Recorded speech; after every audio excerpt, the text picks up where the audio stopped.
السلام علیکم دوستو آج آپ کے لیے ایسی ویڈیو لایا ہوں 8 اپریل کا سورج گرہن سب سے بڑا، اور رمضان میں سورج گرہن خطرناک، دنیا کے خاتمے کی علامت، دنیا کے خاتمے کی نشانیاں، حدیث نبی کی پیشن گوئی، اس پوائنٹ آف ویو سے انجینئر محمد مرزا کا بہترین بیان سنتے ہیں۔ اس حوالے سے انجینئر محمد مرزا کے کیا تھاٹس ہیں، کیا ویوز ہیں، چلتے ہیں بیان کی طرف اور جانتے ہیں اس بہترین بیان میں 8 اپریل کے سورج گرہن کے پوائنٹ آف ویو سے سورج گرہن اور چاند گرہن کی اسلام میں کیا اہمیت ہے، اور سائنٹیفکلی اس کی ایکسپلینیشن بھی فرما دیں پلیز۔ سائنٹیفکلی تو میرا خیال ہے آج کل سارے ہمارے مسلمانوں کو پتہ ہی ہے کہ چاند گرہن اور سورج گرہن کیوں لگتا ہے جی ویسے یہاں پہ ہندوانہ معاشرے میں بڑی عجیب و غریب باتیں بھی مشہور تھیں، ایون یہ بھی مشہور ہے کہ جی وہ چاند گرہن یا سورج گرہن لگا ہو تو یعنی کوئی پریگننٹ عورت جو ہے وہ باہر نہ نکلے، یہ ہو جائے گا، یہ ساری اسلام کے ساتھ تو یہ توہمات میں اسلام بلیو نہیں کرتا۔ اسلام کی تعلیمات بڑی یعنی واضح ہیں۔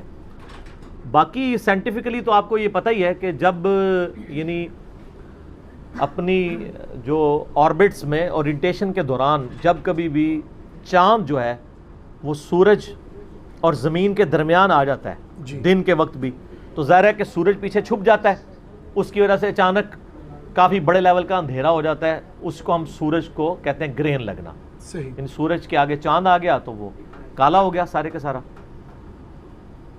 یہ تو ہو گیا سورج گرہن۔ اور چاند گرہن یہ ہوتا ہے کہ چاند اور سورج کے درمیان جب ایگزیکٹ زمین آ جاتی ہے تو آپ کو پتہ ہے چاند جو ہے وہ سورج کی روشنی کی وجہ سے روشن ہے انڈائریکٹلی، تو جب چاند اور سورج کے درمیان زمین آ جاتی ہے تو پھر سورج کی روشنی چاند تک نہیں پہنچ پاتی، اس کی وجہ سے چاند ایک دم سیاہ پڑ جاتا ہے، اس کو گرہن لگ جاتا ہے۔ تو یہ ہے سائنٹیفیکل ریزن، سائنٹیفکلی یعنی ہم اس کو جو بیان کرتے ہیں۔ باقی اسلام کے اندر اس کی اہمیت اس اعتبار سے ہے، اسلام اسے اللہ کی نشانیوں میں سے ایک نشانی لیتا ہے، جس طرح باقی قدرت کی بڑی نشانی ہے، آندھی کا آنا، ہواؤں کا چلنا، انڈے میں سے چوزے کا نکلنا، پرندوں کا ہواؤں میں اڑنا، مچھلیوں کا پانیوں میں تیرنا، زمین سے ایک بے قدر بیج سے اتنا بڑا درخت نکلنا، پھولوں کا اگنا، یہ جتنی اللہ کی قدرت کی نشانی ہے ان میں سے ایک یہ نشانی ہے۔ بخاری اور مسلم دونوں میں ایک حدیث موجود ہے، مشکات میں آپ کو پہلی جلد میں خسوف کا ایک چیپٹر ملے گا، خسوف کی نماز، خا سین واو فا۔ خسوف کی نماز وہ ہے جو سورج اور چاند گرہن کے وقت پڑھی جاتی ہے۔ اردو میں ویسے اس کو انہوں نے ٹرانسلیٹ کر لیا ہے کہ جی سورج گرہن کے لیے کسوف ہے اور اس کے لیے خسوف ہی لفظ ویسے استعمال ہوتا ہے عربی میں، جو مشکات کے اندر آپ کو یہ سارا مل جائے گا چیپٹر۔ تو بخاری اور مسلم دونوں میں حدیث موجود ہے کہ جب کبھی بھی سورج گرہن یا چاند گرہن لگتا تو نبی علیہ السلام خسوف کی نماز ادا فرمایا کرتے تھے۔ اور سیدہ عائشہ کہتی ہیں کہ وہ نماز ایسی ہوتی تھی کہ جب تک گرہن ختم نہیں ہوتا تھا آپ صلی اللہ علیہ وآلہ وسلم مسلسل نماز میں مشغول رہتے تھے۔ اور یہ بھی ملتا ہے بخاری اور مسلم میں کہ اونچی آواز سے بھی کبھی آپ سے قرات کرنا ثابت ہے اور آہستہ آواز سے بھی ثابت ہے، دونوں طریقے سنت ہے۔ اور اس میں قیام سورۃ البقرہ پوری پڑھی اور اتنا ہی لمبا رکوع کیا، اور رکوع کے بعد پھر قیام میں واپس آئے، پھر پہلے قیام سے تھوڑا چھوٹا قیام کیا اور پھر دوبارہ رکوع کیا، یعنی ایک رکعت میں 2 قیام اور 2 رکوع، پھر دوسری رکعت میں بھی 2 قیام اور 2 رکوع کیے، حتیٰ کہ جب گرہن ختم ہو جاتا تو آپ علیہ السلام سلام پھیر دیتے۔ اور صحیح مسلم میں آتا ہے کہ جس دن سورج گرہن نبی علیہ السلام کے مبارک زمانے میں لگا نا، بائی چانس اس دن نبی علیہ السلام کے بیٹے ابراہیم کی وفات ہوئی تھی، تو صحابہ نے کہنا شروع کر دیا یہ گرہن اس لیے لگا ہے کہ ابراہیم کی وفات ہوئی ہے، کیونکہ صحابہ کرام کو علم غیب تو کوئی نہیں تھا، اور بیچاروں کو سائنس کا علم بھی اتنا نہیں تھا، اس زمانے میں سائنس اتنی نہیں تھی۔ یہ میں اس لیے ساتھ بتا رہا ہوں کہ آپ جن بابوں کو کہتے ہیں کہ جی ہمارے بابے جو ہیں وہ صحابی کی جوتی کی خاک کے برابر بھی نہیں ہے، تو وہ صحابہ کا یہ سٹیٹس تھا۔ تو اب علم غیب کا جو آپ نے جھوٹا عقیدہ بابوں کے ساتھ منسوب کیا، اس کی تو کوئی بات ہی باقی نہیں رہتی ہے، ختم ہی ہو جاتی ہے۔ تو نبی علیہ السلام نے پھر صحابہ کرام سے کہا کہ اس لیے گرہن نہیں لگتا، یہ تو اللہ کی نشانیوں میں سے ایک نشانی ہے، کسی بندے کے مرنے کے اوپر گرہن نہیں لگتا۔ بہرحال جب یہ اللہ کی نشانی آئے تو تم نماز میں مشغول ہو جاؤ، صدقہ اور خیرات کرو۔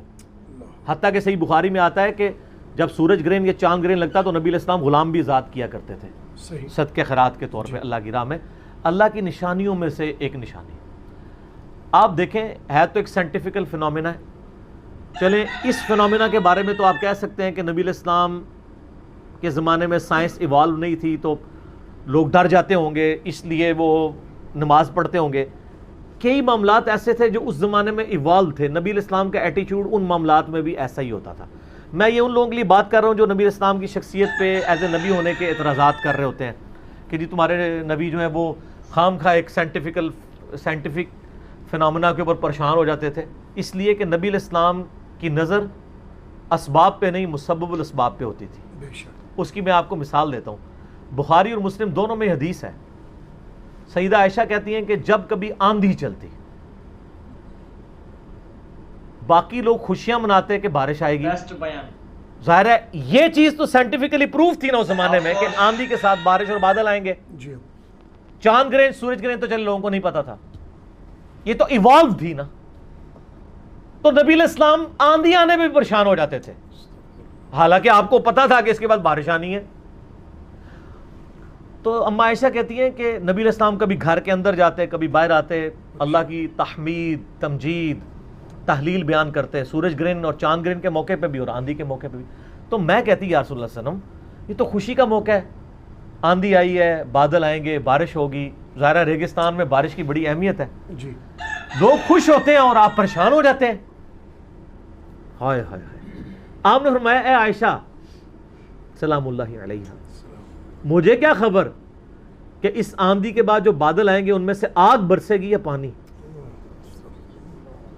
سیدہ عائشہ کہہ سکتی تھی یا رسول اللہ علیہ وسلم it is physical phenomena of nature. آپ کو نہیں پتا یا رسول اللہ کو نہیں تھا پتا کہ بارش ہی برستی ہے، لیکن ان کو پتا تھا کہ نبی علیہ السلام کی نظر فیصلہ کرنے والے پہ ہوتی ہے، فزیکل فنومینا پہ نہیں ہوتی.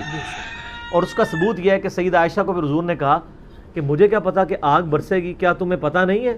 سورہ ہود کی آیت تلاوت کی نبی علیہ السلام نے کہ جب قوم عاد کے اوپر عذاب آیا تھا تو ایک بادل کی شکل میں آیا تھا، بڑی گرمی ہوئی اور بڑے عرصے بعد ایک بادل نمودار ہوا تو ساری قوم اس بڑے بادل کے نیچے ٹھنڈک کے لیے آ گئی اور خوشیاں منانا شروع ہو گئی کہ ہم پہ یہ بادل برسے گا. اور اصل میں وہ آیا تھا عذاب قوم عاد کے اوپر. حضرت ہود علیہ السلام نے ان کو پہلے ہی کہہ دیا تھا کہ تم پہ عذاب آئے گا. وہ تو ایکسپیکٹ نہیں کر رہے تھے، انہوں نے تو یہی دیکھا تھا کہ بارش ہی برستی ہے بادل سے. جب وہ ساری قوم بادل کے نیچے جمع ہوئی اللہ کی طرف سے آگ برسی، سارے بھسم ہو گئے. تو نبی علیہ السلام نے فرمایا مجھے کیا پتا کہ یہ جو بادل آئے ہیں اس میں میری قوم کے اوپر آگ نازل ہو جائے. تو یہ نبی علیہ السلام کا اللہ تعالیٰ کے بارے میں یقین کا ایک اعلیٰ ترین لیول ہے. انبیاء اکرام علیہ السلام اسباب پہ نظر نہیں رکھتے، مسبب الاسباب پہ رکھتے ہیں. بے شک. تو سورج گرہن اور چاند گرہن کی بس اتنی ہی اہمیت ہے کہ جس طرح قدرت کی اور بڑی نشانیاں ہیں ان میں سے یہ نشانی ہے. باقی اس کے ساتھ جتنے توہمات لوگوں نے جوڑے ہوئے ہیں، آج کے لوگوں نے کیا صحابہ اکرام نے بھی جوڑ لیا تھا کہ انہوں نے کہا کہ نبی علیہ السلام کے بیٹے کی ڈیتھ ہوئی ہے اس لیے گرہن ہوا، تو نبی علیہ السلام نے اس کو اسی وقت کنڈیم کر دیا کہ ان چیزوں کے اس کے ساتھ ریلیٹ نہ کرو. ایسا نہیں ہوتا، یہ اللہ کی نشانیوں میں سے، یعنی اللہ تعالیٰ جب چاہتا ہے اس کے ساتھ ایسا معاملہ کرتا ہے. نبی علیہ السلام نے اس کو کسی شخصیت کے ساتھ منسوب نہیں کیا. ٹھیک ہو گیا.